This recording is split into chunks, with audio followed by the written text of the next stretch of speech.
Welcome back to HLOARA, the channel where real hearts break open, stories bleed truth, and sometimes healing starts with the hardest goodbye you never saw coming. If you've been riding with me through part 1 and part 2, you already know how close Emily came to losing everything she thought she knew about love, family, and herself. That rainy night on the couch, the almost touch, the note Caleb left on the kitchen table, the decision to pull back, to choose silence over the fire that was building between a stepmother and the boy who had become a man. Caleb flew overseas for college, carrying a love that could never fully bloom, and Emily stayed behind in the big 2-story house with the white walls and the garden that suddenly felt like it was choking her. But here's the thing about real life. Life doesn't fade to black after the airport hug and the sad smile. Keeps going. It drags you through quiet mornings, through arguments you never planned, through nights where you lie awake wondering if choosing yourself was the bravest thing you've ever done, or the loneliest. Stick with me because part 3 and part 4 are where everything finally cracks wide open. The silence that had been screaming for years finally spoke. And what came after? It changed Emily in ways she never imagined. This is the ending you've been waiting for. But trust me, it's going to hit harder than you think. Grab your tea, get comfortable, and let's walk through the rest of this true story together. You might just see your own life reflected in these words. Part 3. The silence that finally spoke. The first few months after Caleb left were the hardest kind of quiet. Not the peaceful kind. The heavy, suffocating kind that presses down on your chest like wet wool. Mornings in that old house started the same way they had for 12 years. I'd wake up to the soft gray light filtering through the linen curtains in the master bedroom, the ones I'd picked out with Mark on a weekend trip to the city 8 years earlier. Back when we still laughed about thread counts and argued over which shade of beige looked cozy instead of dead. The bed felt enormous now. Mark's side was always cold by the time I opened my eyes. He'd be downstairs already, coffee machine humming, laptop open on the kitchen island, scrolling through emails before the sun even fully rose. I'd slip on my robe, the soft cream one Caleb had once complimented, and pad downstairs barefoot, the hardwood floors cool and familiar under my feet, the faint scent of lemon polish from last week's cleaning still lingering. I'd pour myself a cup of coffee, black with just a touch of honey, and stand at the window overlooking the backyard. The garden I used to love was starting to overgrow. Roses that had once been my pride were now climbing wild against the fence, petals dropping onto the damp grass like forgotten promises. Rain would patter against the glass some mornings, just like that night on the couch, and my mind would drift to Caleb. I'd wonder if he was okay in his tiny dorm room across the ocean, if he was sketching buildings with that same focused furrow between his brows, if he ever thought about me the way I thought about him. His texts came like clockwork, never too much, never too little. Short, careful messages that respected the line we'd drawn. Hey Mom, Emily. Just finished my first architecture studio. The prof said my concept had emotional depth. Made me smile. How's the garden looking? I'd reply from the kitchen table, fingers hovering over the screen for longer than I should. The roses are going wild without you here to help prune them. Proud of you, sweetheart. Keep building beautiful things. No emojis. No long paragraphs. Just enough to say I'm still here without saying too much. At home, Mark started noticing the shift around the 3-month mark. It was a Tuesday evening in late autumn. The house smelled like the pumpkin soup I'd made from scratch, cinnamon, nutmeg, a touch of cream. Because even though my heart wasn't in it anymore, old habits die hard. Mark walked in from the garage, briefcase in one hand, tie already loosened, and stopped in the doorway like he'd seen a stranger. You look different, he said, eyes narrowing just a little as he took in the new scarf I'd bought at the local art fair. Deep burgundy wool that made my skin glow. You doing something with your hair? I was stirring the soup at the stove, the wooden spoon moving in slow circles, steam rising warm against my face. I didn't turn around right away. Not really. Just taking better care of myself. He grunted, set his bag down, and sat at the island. Well, it suits you. Soup smells good. We ate in silence mostly. The clink of spoons against ceramic bowls. The low hum of the refrigerator. Outside, leaves were falling in golden drifts across the lawn, crunching under the tires of his car when he pulled in. After dinner he disappeared into his office like always. Door clicking shut with that final sound that used to make my stomach drop. Tonight it didn't. Tonight I cleared the table, loaded the dishwasher, and went upstairs to the spare bedroom I'd turned into a little painting corner. I dragged an old easel up there weeks earlier. The room smelled of turpentine and fresh canvas, now sharp, alive. I painted for hours that night, brushstrokes heavy and free, colors bleeding across the white space. Deep blues and stormy grays, a woman standing on a balcony watching rain. My hands were streaked with paint when I finally stopped. For the first time in years, I felt my pulse in my fingertips. That Saturday was the day everything started to unravel. Mark had another last-minute all-day meeting. Something about quarterly projections, he said, voice already distant on the phone before he left. The house was mine. I stood on the balcony off the living room, the one with the wrought iron railing that always creaked in the wind.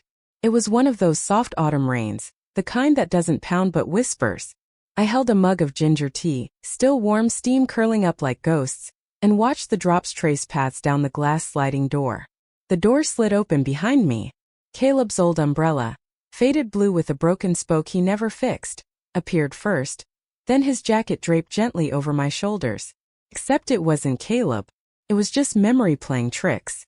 I turned, heart jumping, but it was only the wind.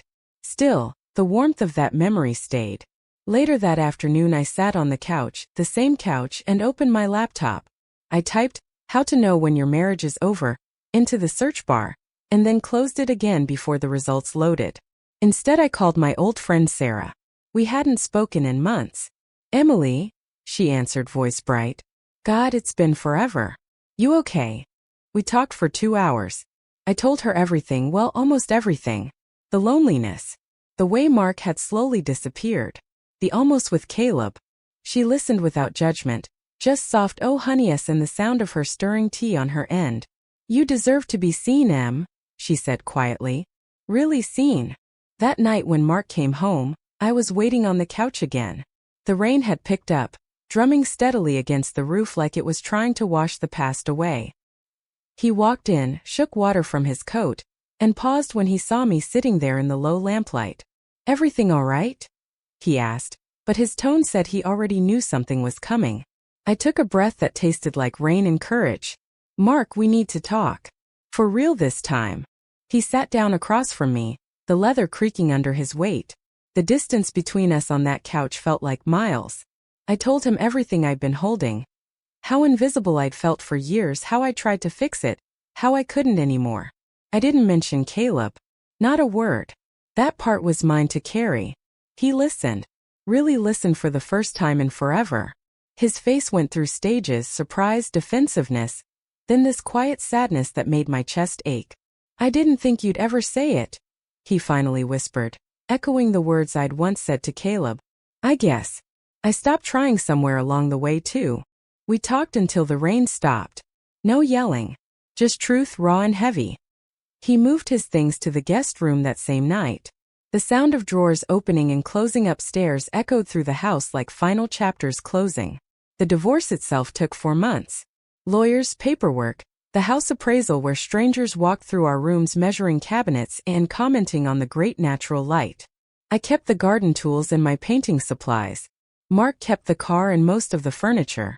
We sold the house in early spring. The day the moving truck pulled away, I stood in the empty living room. Bare walls, faint rectangle marks where pictures used to hang, and cried until my ribs hurt. Not for him.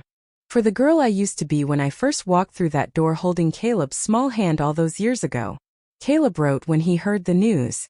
A long email this time, the first real one since he left. "Mom, Emily, I'm so proud of you, it hurts. You chose your life. That's the bravest thing anyone can do. I'm doing okay here, studio projects keeping me busy. But some nights I still sit on my balcony and think about that rainy evening. Thank you for teaching me what real love looks like, even when it had to stay unspoken. I'll always be grateful." See, I read it on my new balcony in the small downtown apartment I bought with my half of the sale. The place was nothing like the big house. No garden, just a tiny wrought iron ledge overlooking the river. But the light was perfect for painting. And for the first time in years, the silence felt like peace instead of punishment. Part 4. The woman who came home to herself, the final chapter. 2 years later, I was 48, and the woman staring back at me in the mirror looked like someone I'd been waiting to meet my whole life. My new apartment was small but bright. Exposed brick walls I'd painted soft white. A little kitchen with herbs growing on the windowsill. And that balcony where I drank ginger tea every evening. The scent of fresh linseed oil and acrylics filled the air constantly now. I'd turned the second bedroom into a full studio. Canvases leaned against every wall. Some sold at local galleries. People would stand in front of my paintings, mostly women in soft light, faces turned toward open windows, and say things like, "She looks like she just remembered she's allowed to breathe." One painting in particular, a woman on a balcony in the rain, hand reaching out but not quite touching another figure in the distance, sold for more than I expected. The buyer was a woman in her 50s who told me quietly, "This one feels like my story too." I cried in the car on the way home. Dating came slowly. I wasn't in a rush. The first man I went out with was kind. A teacher named David I met at the book club. We had coffee at the little cafe by the river. He had laugh lines and a gentle way of listening. But when he reached for my hand across the table, something in me still hesitated. Not fear. Just memory. I told him I needed time. He understood. Nights were different now. No more lying awake next to someone who felt like a stranger. I'd curl up with a book or sketch ideas for new paintings while jazz played softly from my speaker. Sometimes the rain would come, and I'd open the balcony door just to listen. The sound didn't hurt anymore. It reminded me I was alive. Then one ordinary Tuesday, a postcard arrived in my mailbox. No return address. Just a glossy photo of a sleek modern building against a brilliant blue sky. Clean lines, huge windows, a woman sketched faintly on the balcony. My breath caught. On the back, in Caleb's handwriting that hadn't changed a bit. First solo project completed. Every line reminds me of the woman who taught me what home really means. I'm doing well. Happy even. Thank you for setting us both free. I'll always carry you in the best parts of me. See, forever grateful. I pinned it above my easel, right where the morning light would hit it. Tears came, but they were warm this time. Grateful tears. Healing ones. I sat on the balcony that evening with my ginger tea, the river sparkling below, city lights beginning to flicker on. The air smelled like rain coming. I thought about the boy who had once limped into my living room and changed everything. About the man who had slowly disappeared.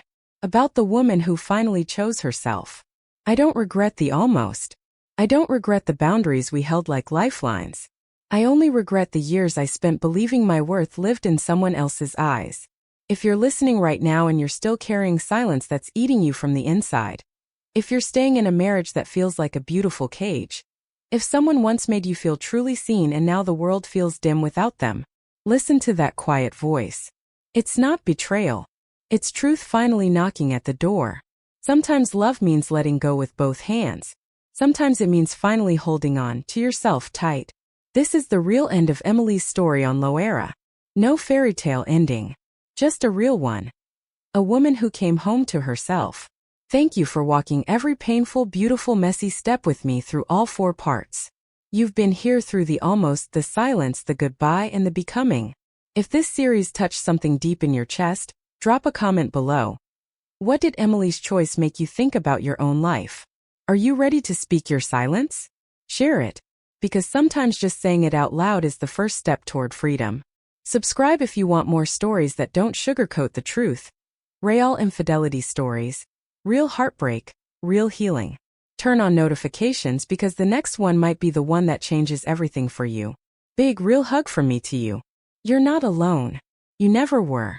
See you in the next story. This is HLOARA, where hearts speak, even when it hurts. And where sometimes they finally learn to heal. Sweet dreams tonight. And hug the person you love a little tighter.